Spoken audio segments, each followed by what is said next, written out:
ఋషశృంగ మహాముని ఆగమన వార్త దశరథుడి చెవిన పడింది. మహర్షి తన రాజ్యంలో ప్రవేశించిన సంగతి మంత్రులు ఆయనకు ఎరుకుపరిచారు. కొండంత దిగులు మొటుమాయమయ్యింది. మదిలో ఆనంద తరంగాలు ఉవ్వెత్తున ఎగసిపడ్డాయి.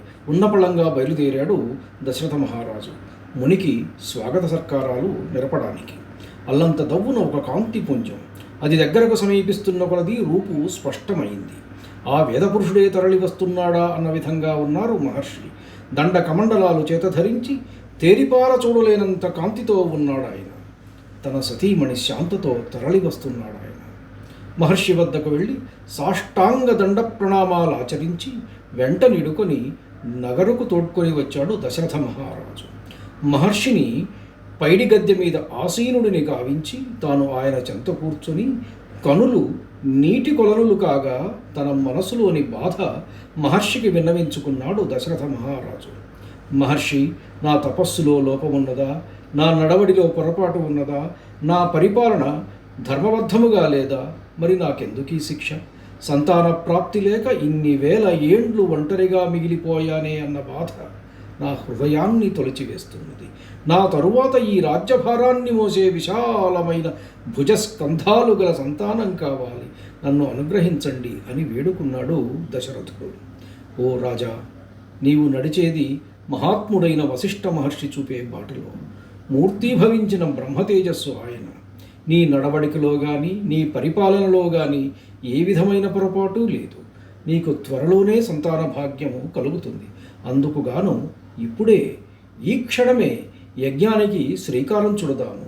నీ అభీష్ట సిద్ధి కొరకు తక్షణమే యజ్ఞం ప్రారంభమవుతుంది అని పలికిన ఋషశృంగ మహర్షి వాక్కులు చక్రవర్తి మదిలో అమృతం చిలకరించినట్లుగా అయ్యింది. యజ్ఞశాలలు నిర్మితమయ్యాయి. యజ్ఞ సంభారాలు సమకూర్చబడినాయి. శాస్త్రాలలో చెప్పబడిన విధంగా ఏ విధమైన పొరపాటు లేకుండా 1 సంవత్సరం పాటు యాగం నిర్విఘ్నంగా కొనసాగింది. యజ్ఞకుండం నుంచి దివ్యపురుషుడు ఆవిర్భవించాడు. ఆయన చేతిలో పాయస పాత్ర. ఆ పాత్రను భూమి మీద ఉంచి ఆయన అదృశ్యమయ్యాడు. ఆ పాత్రలోని పాయసాన్ని రాణులకు పంచమన్న ఋషశృంగముని ఆదేశాన్ని శిరసావహించాడు దశరథుడు. ఆయనకు 3 రాణులు, కౌసల్య, సుమిత్ర, కైకేయి.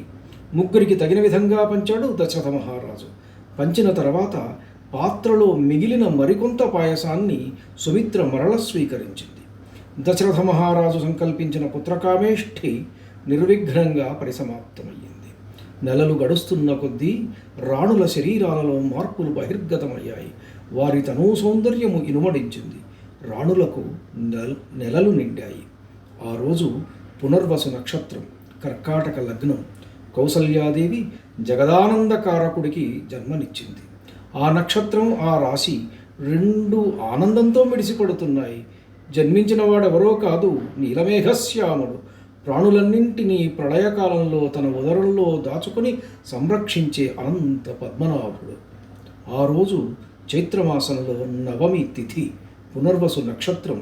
5 గ్రహాలు తమ తమ ఉచ్చస్థితిలో ఉండగా, అనగా రవి మేషంలో ఉన్నాడు, కుజుడు మకరంలో ఉన్నాడు, గురుడు కర్కాటకంలో ఉన్నాడు, శుక్రుడు మీనంలో ఉన్నాడు, శని తులారాశిలో ఉన్నాడు. ఆయా రాశులన్నీ కూడా ఆయా గ్రహాలకు ఉచ్చస్థానాలు. చంద్రుడు స్వస్థానమైన కర్కాటకంలో ఉన్నాడప్పుడు. అంటే పునర్వసు 4వ పాదం అన్నమాట. గురుచంద్రయోగం సంభవించింది. లగ్నము కూడా కర్కాటకమే. ఆ శుభలగ్నమందు కౌసల్యాదేవి జగత్కల్యాణకారకుడు, జగన్నాథుడు, ఇక్ష్వాకు వంశవర్ధనుడు అయిన శ్రీరామచంద్రుని పుత్రునిగా కన్నది. శ్రీరామజననమైన 16 గంటల తర్వాత భరతుడు మీనలగ్నంలో కైకేయికి జన్మించాడు. ఆయన నక్షత్రం పుష్యమి. ఆ తరువాత మధ్యాహ్నకాలంలో కర్కాటక లగ్నంలో ఆశ్లేష నక్షత్రంలో లక్ష్మణ శత్రుఘ్నులకు జన్మనిచ్చింది సుమిత్రాదేవి. దశరథుడి ఆనందానికి అంతే లేకుండా పోయింది. పవిత్ర సరయూ నదిలో పుణ్య స్నానాలు ఆచరించాడు దశరథుడు. రాబోయే 7 సంవత్సరాలు ప్రజలెవరూ పన్ను కట్టనవసరం లేదని ప్రకటించాడు. కారాగారాలలో మగ్గుతున్న ఖైదీలు ఒక్కసారిగా స్వేచ్ఛాజీవులయ్యారు.